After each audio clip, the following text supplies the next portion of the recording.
Ох, чаавал нэрсэн байгаа юм.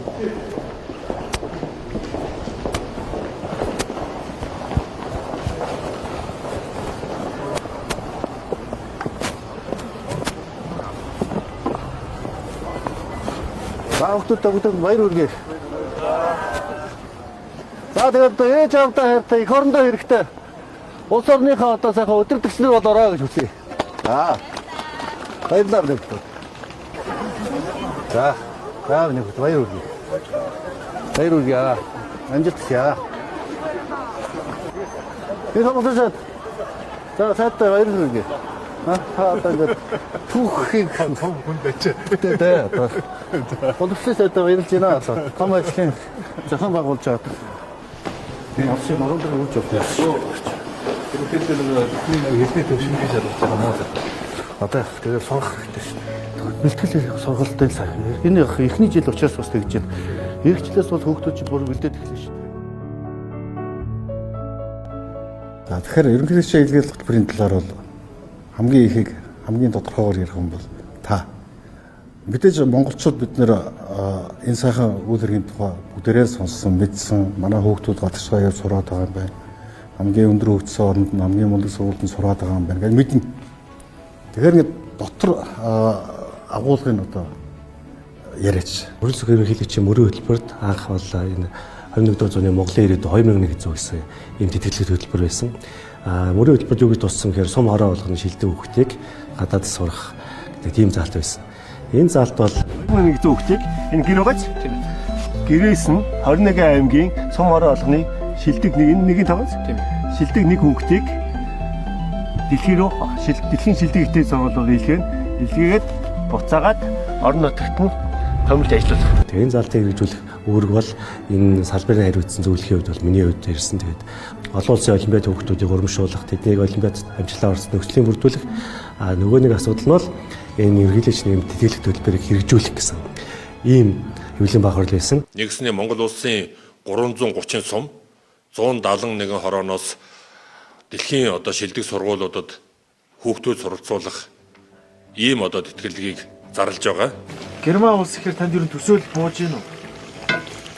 Амар гатуу орон байх л гэж бодож амар дэглэмтэй маягийн команд тэгж гардаг шүү. Яг би тиймэрхүү хүн л аа. Өчир нь олдон доо. Ямар ч шивэл хойч. Энэ аслагдсан сум орон нутаг, за хотын дүүргүүд Монгол улсын өнцөг булан бүрт адилхан л бас мундаг боловсралтай, хичээл зүтгэл чармаалттай хүүхдүүд байгаад байдаг боловч тодорхой шалтгаануудын улмаас гадаад орчинд сурч чаддгүй дэлхийн ихтэй сургуульд бас сурч чаддгүй асуудлууд үүсдэг. Энэ асуудал ерөнхийлөгчийн зүрхэнд удаан байсан юм шиг байна. Төв аймгийн Баянцаан сумын 1-р малчин Цэнгүүдийн Баяр бат гэж хүн байна. Одоо манай ерөнхийлөгчийн маань санаачилсан одоо энэ тэтгэлэг хөтөлбөр одоо миний мэдж байгаагаар 3-4 жил хэрэгжиж байгаа шиг байна. Энэ тэтгэлэг хөтөлбөрийн хүчинд одоо бид нар малчин энгийн ардын хүүхдүүд одоо олон улсын том сургуулиудад ингэж одоо ерөнхийлөгч байгаа 100% тэтгэлгээр өөрийн хүч чадлаараа ингэж одоо сорлох хөтөлбөрөөр явж байгаад нь одоо гэр бүлийн зүгт манай ах дүүнэр бид бүгд маш баяртай байгаа. Бид төр бодлогоороо төрийн дэргүүний тэтгэлгээр улс орны хөгжилд хэрэгтэй хүмүүсийг бэлдэж байгаа. Тэгэхээр нэгдүгээрт бол бид нэр хүүхдүүдэд суралцах боломжийг олгож байгаа. Хоёрдугаарт энэ суралцах боломжийг яах гэж олгож байгаа гэдгийг ойлгох хэрэгтэй болсон. Энийг хүргэх зарчим нь бол мэдээж захиас хэлэх хэрэгтэй.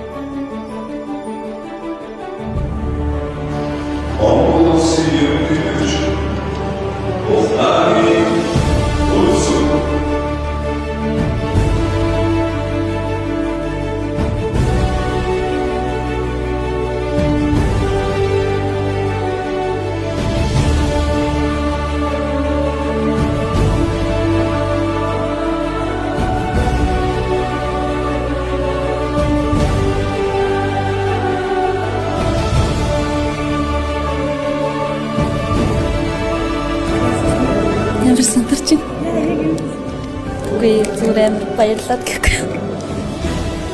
Баярлалаа. Хорцдаг. Дорноо юм ялтай ширээ санаас. Энэ нэг ерөнхийлөгчийн захиад даалгавар гээд мөрөөдлөө биелүүлэх маш том боломж мэдээж хоёрдугаар болохоор маш том хариуцлага байгаа. Амар үнэтэй боломж ахгүй юмны хувьд бол аав ээжээ тэгэл тэгээд энэ ерөнхийлөгчийнхөө тэлийг алдахгүй ингээд бүр сайн сурнаа л гэж баярлалаа, маш их баярлалаа. Мэдээгүй байжгаа тэгээд генет тэгдэг тэнцэн гээд яг яаж ингэж тэнцснээ мэдэхгүй нэгэн сандарч байсан. Нэг тэг ерөнхийлөгчийн илгээл 2001 Монгол улсын өнцөг болон бүрээс сум, хороо бүрээс эсэлтийн эрхийг шалгалтанда хамгийн өндөр оноо авсан хүүхдүүдийг жил бүр шалгаруулж дэлхийн шилдэг их дээд сургуульд сургах, төгсөж ирсний дараа эх орондоо ажиллах боломжийг хангах нь энэ хүүхэд хөтбөрийн гол зорилго юм. Эсэлтийн ерөнхий шалгалт гэж нэрлэгддэг 12 дугаар ангид төгсөөд гаргасан амжилт болох гадаад хэл болон холбогдох хичээлүүдийн хам сосолсон дүнгээр сум хорооноос тэргүүлсэн байвал энэ боломжийг ашиглаж байгаа гэсэн. Тэгэхээр тухайн сум хороондоо 3-аас доош жил суралцсан байх хэрэгтэй гэдэг шаардлага тавьсан. Тэгэхээр яг нэг орчин, нэг нөхцөл суралцсан хүүхдүүд дунд хамгийн шилдгийн шалгуурал. Дундаж үнэлгээгээр хамгийн өндөр оноог авсан хүүхд бол энэ ерөнхийлөгчийн нэмэлт итгэлээд хамрагдах болцлоо гэж байна.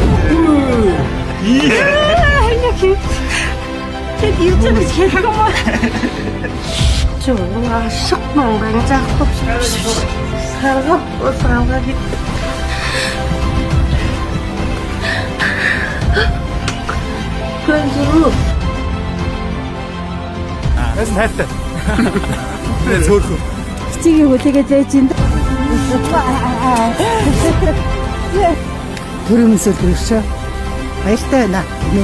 Монголд тэгээд дэлхийд дахны алттай мундаг хүмүүс таараа гэж. Тэгээд баярлалаа. Дэйшин гараажоо.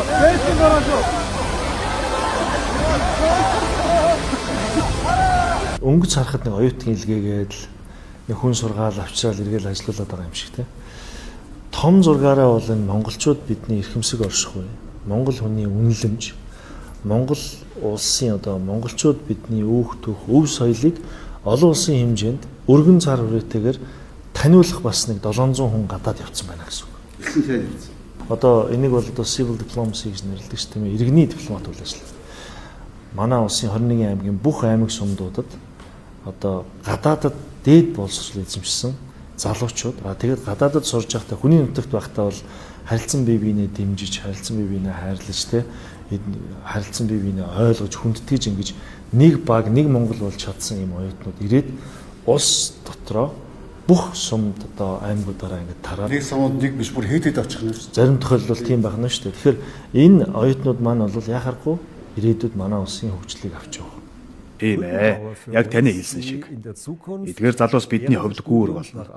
Тэд ирээдүйд суралцж байхдаа магадгүй төгснөөхөө дараа манай хоёр улс ард түмнийг холбож мэргэжлийн салбарч хамтын ажиллагааг бэхжүүлэх болно. Бидний хүсэл бол энэ бүхний үр дүнд 50 жилийн турш хөгжсөн сайн харилцааг ирээдүйд авч явах шинэ үеийн залуус төрөн гарах явдал юм. Бид нэр зөвхөн одоо илүү англи хэлтэй те эсвэл илүү сайн оноотой хүүхдүүдийг аваад тахаар илүү сайн сургууль сурсан боломж тэр хүүхдэд байсан боломжтой хэлний хүүхдэд одоо шалгарах ийм нөхцөл байдал руу ордог байхгүй.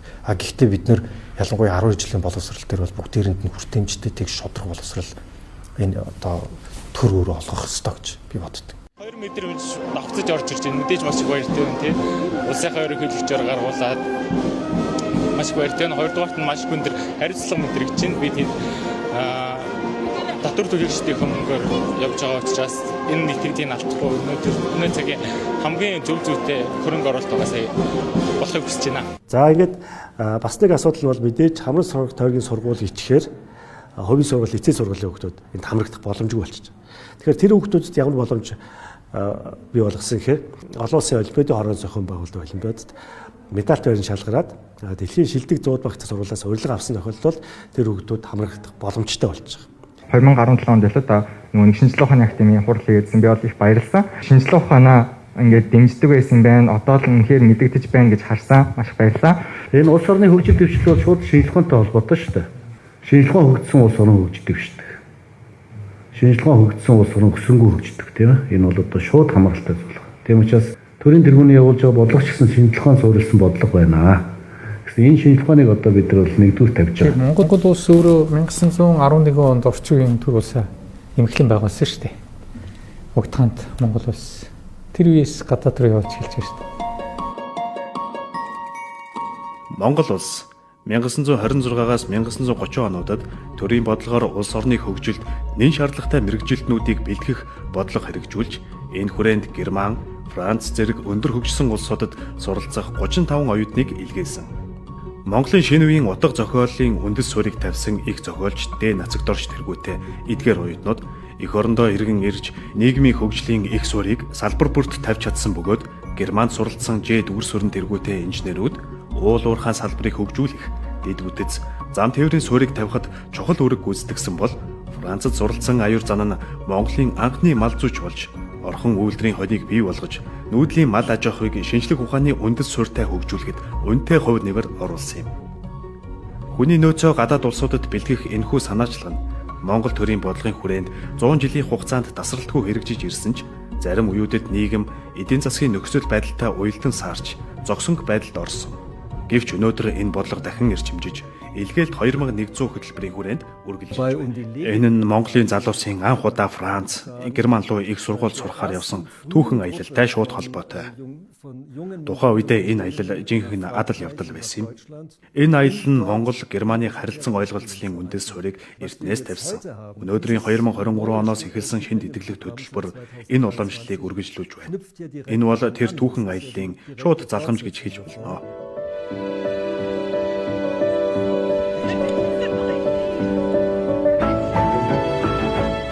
Би ч өөрөө яг Монголдоо хамгийн болдод орнод л орж ирсэн.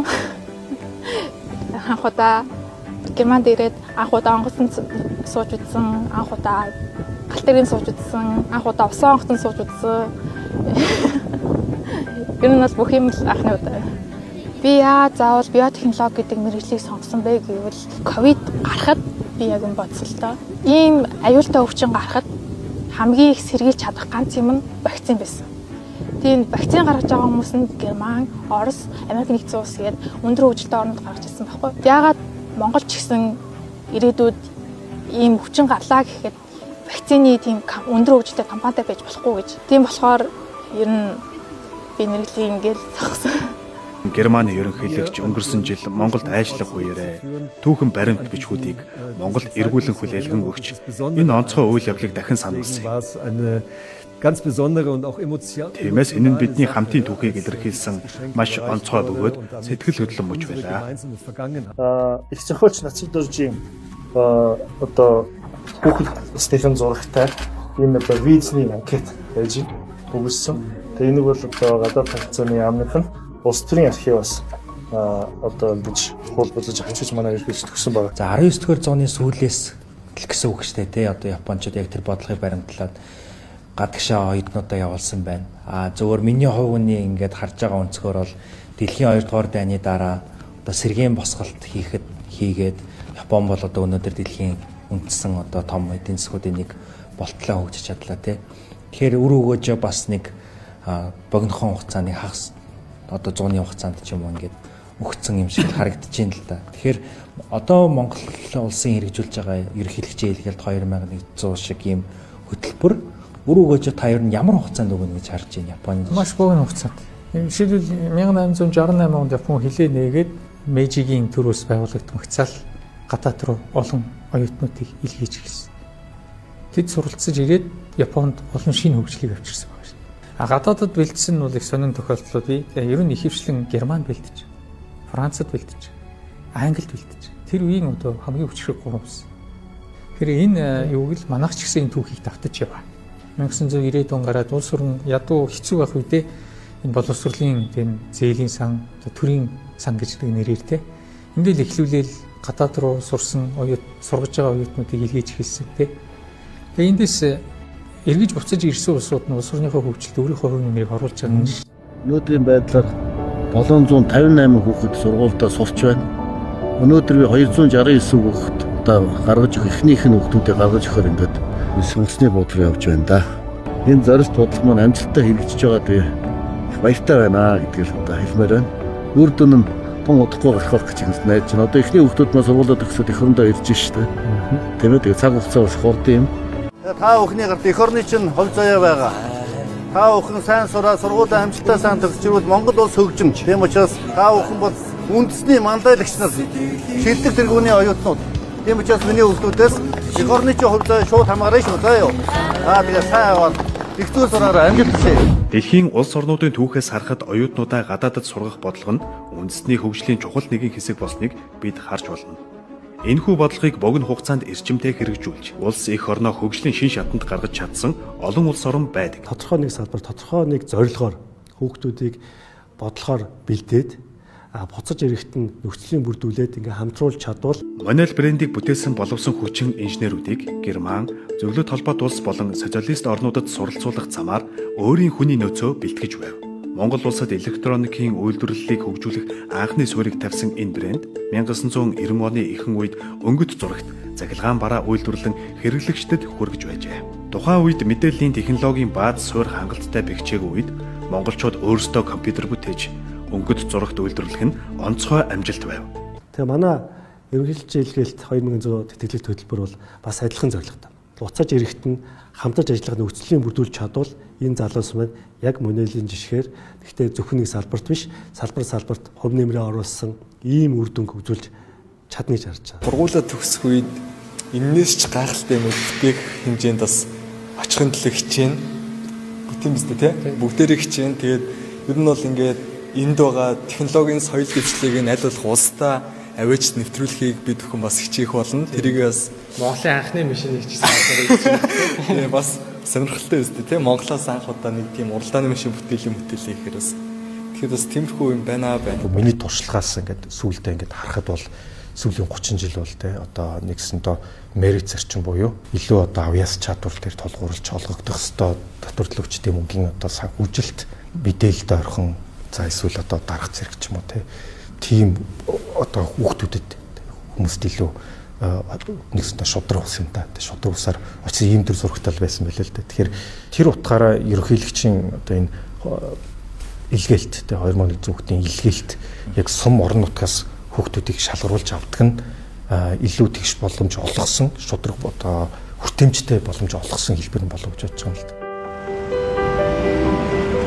Элчин цайтын юун дээр ингээд бид хэдийн зураг мургийг ингээд тавиад постлцсон. Тэгсэн чинь ингээд тэрний ингээд мэдээж ингээд ороод ингээд комментийг уншчихсан шүү дээ. Тэгсэн чинь доор ингээд ямар даргын хүүхэд ирсэн юм бэ гэсэн байсан. Бид нар бол ерөөсөө дарга маргын хүүхэд биш ээ. Гэрээ яшин хүүхэд байгаа. За бид нарыг хаана ирсэн байгаа гэж бодож байна? Энэ бол бидний өдрийн 60% өнгөрдөг газар.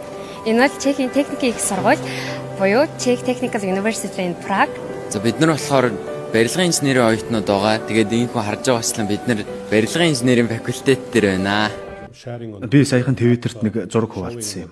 Хэрэв Прага хотоос 1000 км-ийн радиустай тойрог зурвал дотор нь 36 улс багтана. Энэ бүс нутаг маш олон соёл, туршлага, мэдлэгийг нэг дор төвлөрүүлж манай улсын хөгжилд томоохон нөлөө үзүүлдэг. Нэгэн монгол найз маань энийг хараад Монгол улс ийм боломжийг эрэлхийлэх хэрэгтэй гэж бичсэн. Үнэхээр зөв санаа. Бид хүмүүсийн солилцоог нэмэгдүүлж, оюутан залуусыг харилцан суралцуулах замаар шинэ мэдлэг, туршлага хоригдлуулах боломжтой. Ерөнхийлөгчийн тэтгэлийн тухайд эхний ээлжинд 8 оюутан сонгогдож, Праг дахь Чехийн технологийн их сургуульд амжилттай суралцж байна. Харин энэ жил 24 оюутан уг тэтгэлэгт өргөдөл гаргасан гэсэн шинэ мэдээлэл ирсэн. Энэ бол маш эерэг өөрчлөлт бөгөөд оюутны тоо нэмэгдсээр байна. Ерөнхийлөгчийн захиад даалгавар гэж актер хариуцлагатай зүйлийг тэр Бачир хөвгөц шууд гарч болчихлоо.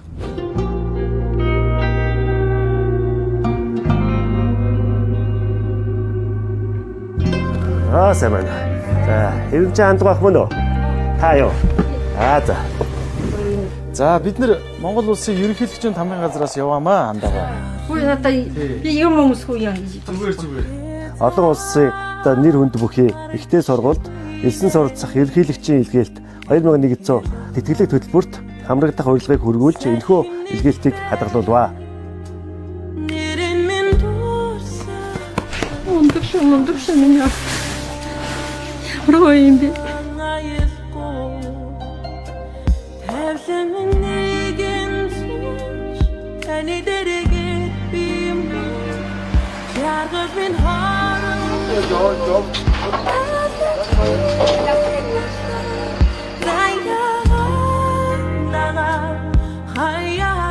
Энэхүү тэтгэлгийг аваад улс орон бүрт ингээд суралцж байгаа хүүхдүүд маань ингээд бүгдээ яг адилхан зорилготой өөрсдийнхөө нутгийг эсвэл өөрсдийнхөө улсыг ингээ хөгжүүлэх гэсэн бодолтой байгаа. Австралийн ур чадвар би нэг мэдээ уншсан.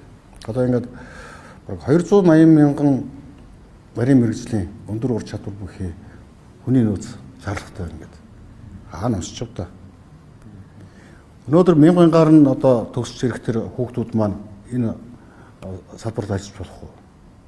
Эсвэл заавал 5 жил тэр сумандаа байх ёстой гэдээ тэндээ байгаад байх ёстой юу? Боломжтой.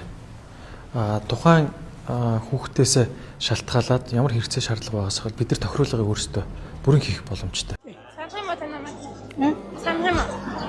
Охлоо санаа штэ. Гэтэ иртнэ мэдлээ. Бэр бачин нэмчээсти. Мэддэг намтаа сайн хүмүүст ихэд хүсчээ. Хүүхдүүд сурч боловсроод ирээд орон нутагтаа яагаад ажиллаатхаа гэд байна вэ гэхээр нэгдүгээр сураад ирсэн хүүхд өөрөө төр захиргааны байгууллагт ажиллаж үзэх хэрэгтэй байна. Ажлын байртай болж үзэх хэрэгтэй байна. Амьдралын туршлагатай болох хэрэгтэй.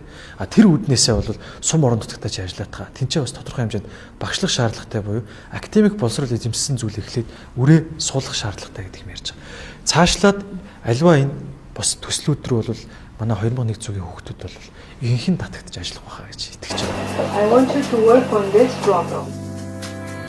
Биднэрт сайхан стипенд байна орж ирсэн. Ирээд миний ингээ бодож ирснээс илүү өндөр зарлахууд хүлээж ирсэн байгаа. Тэр болгоныг одоо би ингээ том хүмүүст юм шиг өөрөө ингээ хариуцах, тэтгэлэг авчаад ингээ дахиад би ингээ өөр хүмүүст ингээ төвөг дараа удмааргүй шүү дээ. Тийм болохоор ингээ өөрөө бас жижигхэн ч гэсэн хариуцлага үүрээд явъя гэдэг. Тэгээд ажил хайж эхэлсэн. Hello, would you like to try? This is our spring campaign, which is called Spring Crunchy Roll, with cabbage, cucumber, avocado. Okay. And do you have any allergy? Not yet. So Maybe after this. Would you like some soy sauce? Tiny bit, thank you. Okay. So it's the spring crunch roll. Yeah. Okay. I hope you enjoy it. Have a lovely day. Thank you. Миний яг энд яваа шалтгаан маань бас яг Монгол татвараа төлж байгаа эсвэл яг ингээд ажиллаж амьдарч байгаа зүгээр л Монгол улсын иргэн гэдэг бүх хүмүүстээ миний яг энд байгаа хамаатай. Энд ирж байгаа маш олон хүүхдүүд байгаа. Надаас гадна яг над шиг адилхан суралцаад явж байгаа. Тэгээд тэр хүүхд болгоны цаана нэг ширээний гэрлийн дор, гэрэл бүрийн дор ингээд өөр мөрөөдөл хийх ёстой даа гэж ингээд бодсон байгаа зүйлс байгаа. Тэгээд тэр бүхэн маань нэгдээд тийм маш гайхалтай нийгмийг бүтээх байх гэж би бодож байгаа. Төмийн физикс бас нэг критик масс гэж ойлголт байдаг л да. Яг тухайн критик массанд хүрчээж тогтвортой гинжин уруул явагддаг. Тэрнээс давжээж бол энэ нь өөрөө тесрэл бий болдог.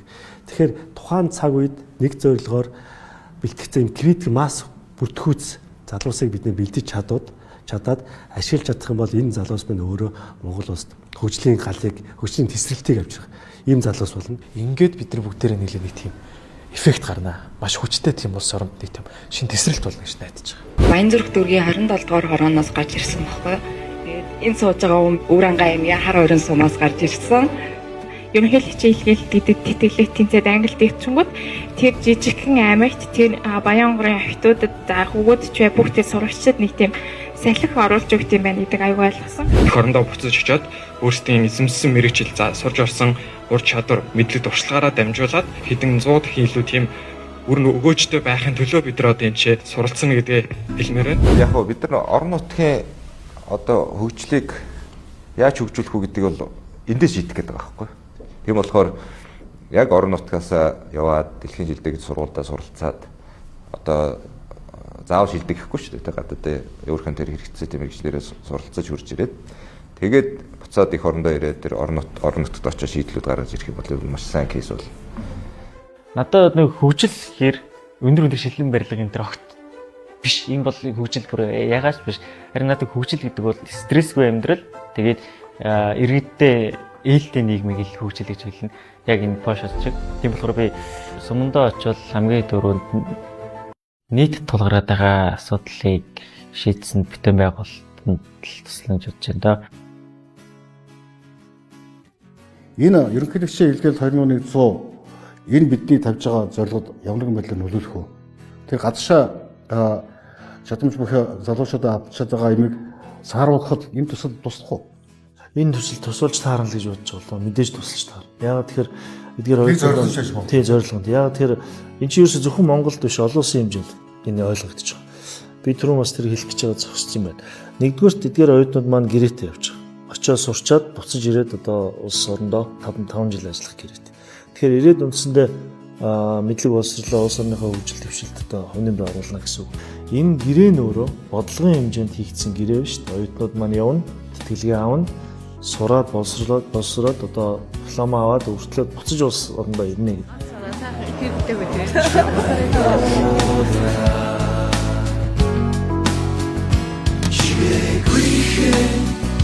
Аслах хонжигуд сэмхэн эрх дурсамж сэтгэл хөвөрнөө айлгуудаа англи руу явах гэж байгаа. Английн бэрхшээлийн их сургуульд барилгын инженер мэргэжлэр суралцахаар явж байгаа. Тэгээд би болохоор Glasgow руу софтвер инженер мэргэжлэр суралцаад тэгээд ирээд мундаг ажиллаж байна. Ахныгаа би 100 хүрээд байж энэ 5 жил басахад тэгнэ. Миний хөрдөнтэй сайхан хүн болж ихорондоо ихийн бүтээж ирнэ. Их сайхан эдэн авчирнда. Яштэй амар сайн бэлдэж байгаа. Тэгээ нэг яг Яшиг өөр 800 авснаа мэдээд амар баярлж байсан. Эсэлтийн ерхий шалгалт өгч байгаа хүүхдүүдийн дундаж онооны түвшин нэмэгдсэн. Энэ бол бидний энэ хөтөлбөрийн өгж байгаа хамгийн том хүсэл өрсөлдөд болсон байна. Тийм, хүсэл өрсөлдөд бүгд мэддэг, өрсөлддөг болсон. Өрсөлдөд ирэхээр нөгөө анх одоо 5 жилийн өмнө 10 жилийн өмнө өгдөг байсан эсэлтийн ерхий шалгалтын одоо суур одоо дундаж оноо түвшин өссөн байна. Энэ бол амжилт. Бодлого гэдэг чинь тийм шүү дээ. Үрдүн гаргаж ивэл өрсөлдөд идэг тий. Үрдүн муутай байна гэвэл зогсоод. Тэгээ би бол энэ үрдүнтэй байх болно итгэлт дүүрэн байгаа. Хоёрдугаарт өнөөдөр явж байгаа явц нь бол өөрөө зөв гүнэ. Зөв газарт нь байршуулах бодлого нь зөв явж байгаа. Амжилттай явж байгаа төслийг үргэлжлүүлэх хэрэгтэй. Амжилтыг олон багжуулах хэрэгтэй.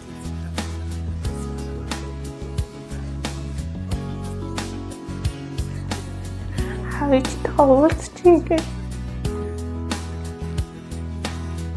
Тэгтээ зүгээрээ угаасаа чиний сураад явж очиад мэдээж рүү нутагтаа ярих юм чинь энэ баргийн зүйлийг бол давж гарнаа гэж бодчих. Аав маань намайг нэг зэмэлтгүй л дээ. Намайг төлийнхээ оол байсан ч гэсэн гоёнттай байна гэж хэлчихдэг.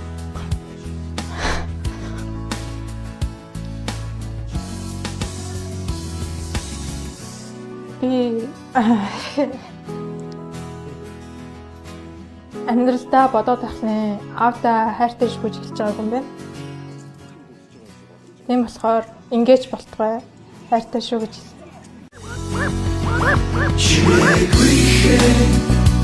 Аслах хонжигуд сэмхэн эрх дурсамж сэтгэл хөвөрнөө айлгуудаа оюутнаас чамтай минь хам